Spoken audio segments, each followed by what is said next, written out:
والله يدعو إلى دار السلام ويهدي من يشاء إلى صراط مستقيم.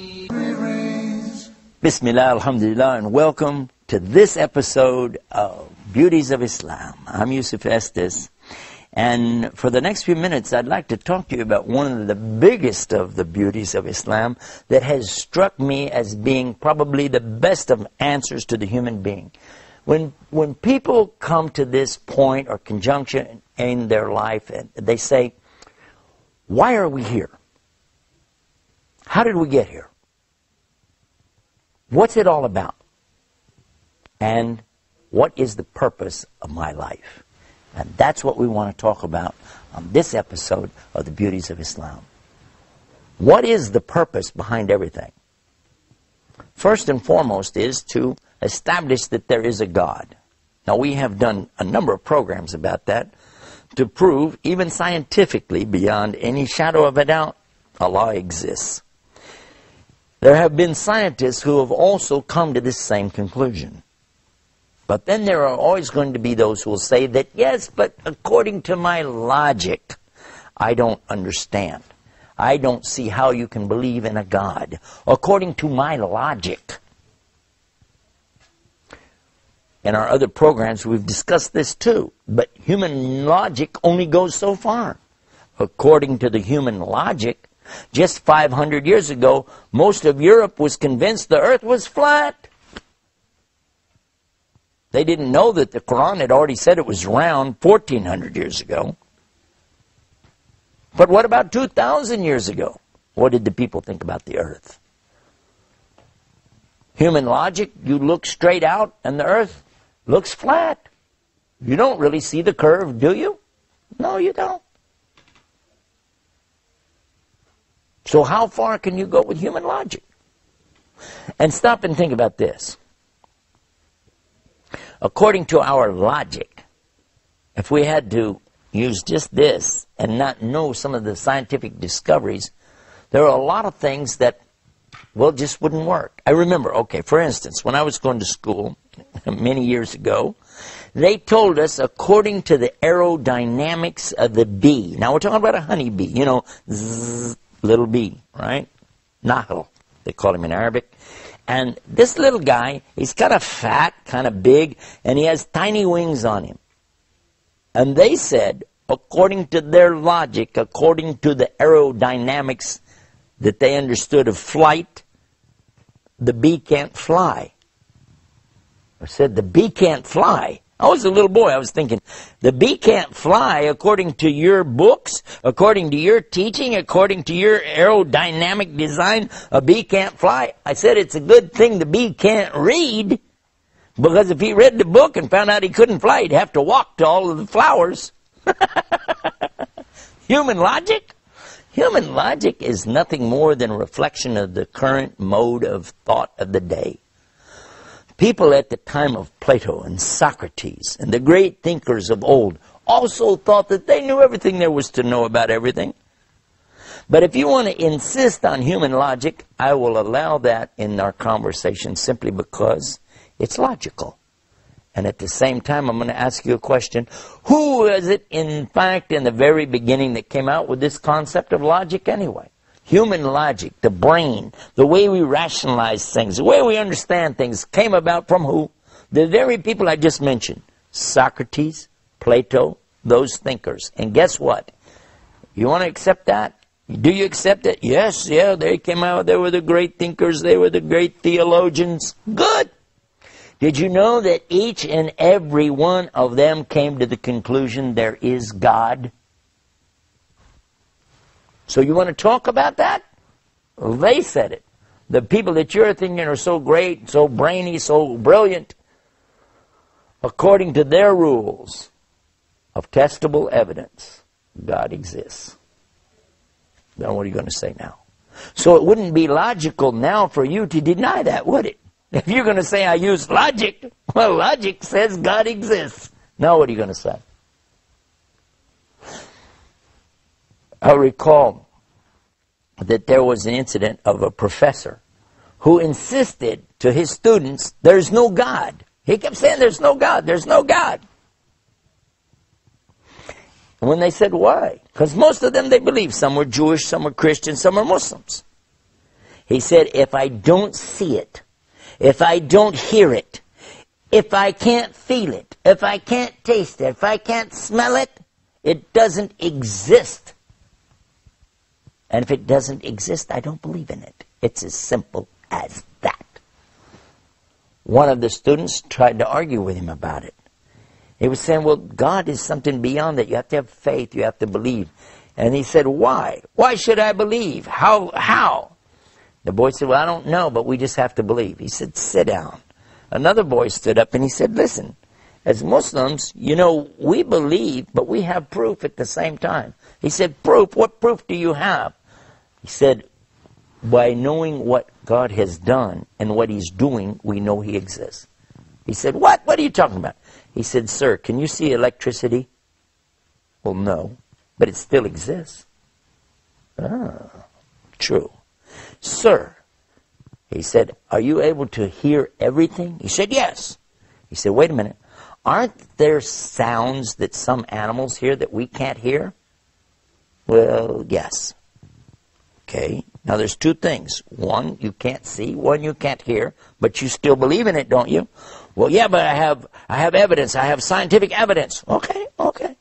Now I ask you another thing. Sir, is there such a thing as heat? He said, of course. Everybody knows there's heat. And we measure it as BTUs, British thermal units. He said, sir, is there such a thing as cold? He said, yes, there's such a thing as cold. He said, sir, there's not such a thing as cold. There is no cold. What? What are you talking about? I'm sure you'd like to know the answer to that too. So when we come back from the break, let's find out what the student meant when he said there's no such thing as cold, and then find out how that relates to the rationale of the human and how we can prove there's God. Right here on Beauties of Islam. Sit tight. We'll be right back. Islam is keeping up the pace. Islam is for every race. بسم الله الرحمن الرحيم ذلك الكتاب لا ريب فيه هدى للمتقين وكذلك أوحينا إليك روحا من أمرنا ما كنت تدري ما الكتاب ولا الإيمان ولكن جعلناه نورا نهدي به من نشاء من عبادنا وإنك لتهدي إلى صراط مستقيم صراط الله الذي له ما في السماوات وما في الأرض ألا إلى الله تصير الأمور. And thus we have revealed to you an inspiration of our command. You did not know what is the book or what is faith, but we have made it a light by which we guide whom we will of our servants. And indeed, O Muhammad, you guide to a straight path. The path of Allah, to whom belongs whatever is in the heavens and whatever is on the earth. Unquestionably, to Allah all matters do return.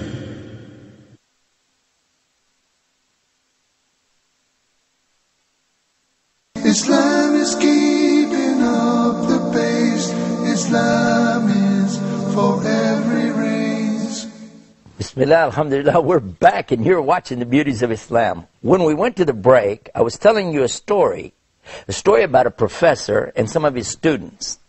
The students are believers, Christians, Jews, and Muslims, but the professor is an atheist. He doesn't believe anything, and he keeps talking about his rational mind, his logic, his common sense, and he's insisting that there's no God based on all of this. In the discussion, though, one of the students one of the Muslim students actually asked him to reconsider some of the things he's saying.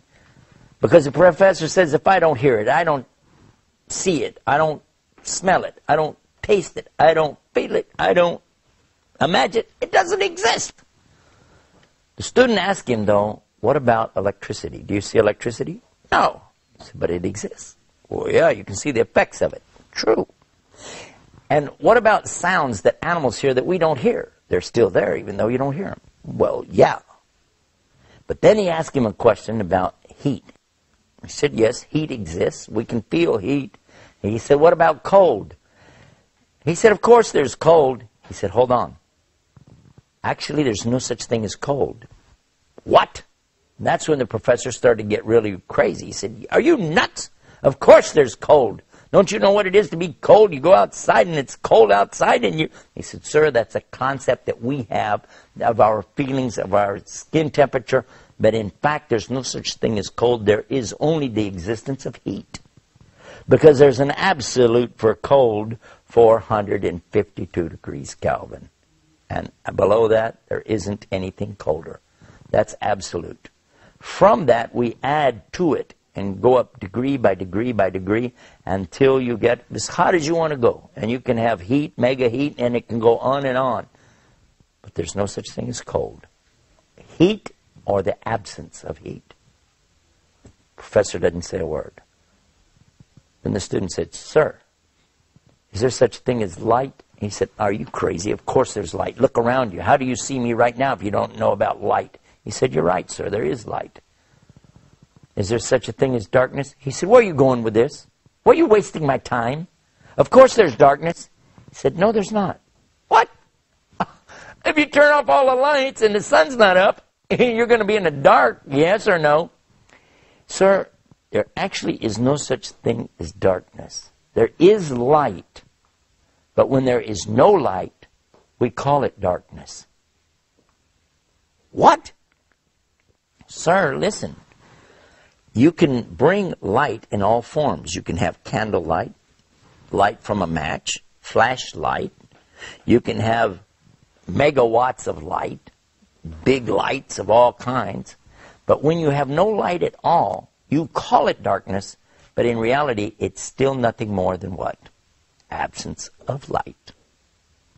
The professor says, yes, but still I don't see your point. He said, okay, listen. You're saying because you don't see something, you don't hear it, you don't smell it, you don't taste it, you don't feel it, you don't imagine it, it doesn't exist. He said, that's right, and that's what I believe, and now I'm always going to believe that. I said, okay. Sir, has anybody ever seen your brain? Heard your brain? Smelled your brain? Tasted your brain? Or felt your brain? No, of course not. He said, then, sir, according to your own rules of testable evidence, you don't have a brain.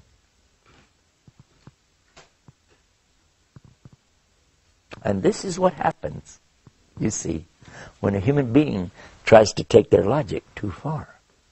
Because, in fact, it's only Allah who has all knowledge. And Allah gives us from that knowledge, and He takes away from that knowledge. When you're born, you start out zero, and Allah begins to give you knowledge. And if you thought that you're the product of generations upon generations of people learning by trial and error, that's totally and completely incorrect. That would be like thinking that we have to reinvent the wheel every generation. We do learn from past mistakes. We do learn what's in front of us to take advantage of it. But just as we would not accept that you have to reinvent the wheel in every generation, you also don't have to reinvent thinking. There's so much more about this subject. We've got a website all about this. And on the website, you can watch scientists, 9 different scientists who were exposed to the teachings of Islam. They understood the Quran and then applied these teachings to their own particular disciplines of science. And they each one concluded, just as the great philosophers of logic did centuries ago, there must be a God. And you can see those videos on our website at beautiesofislam.com. Until next time, peace. Peace be upon you. Assalamu alaikum. Islam is peace.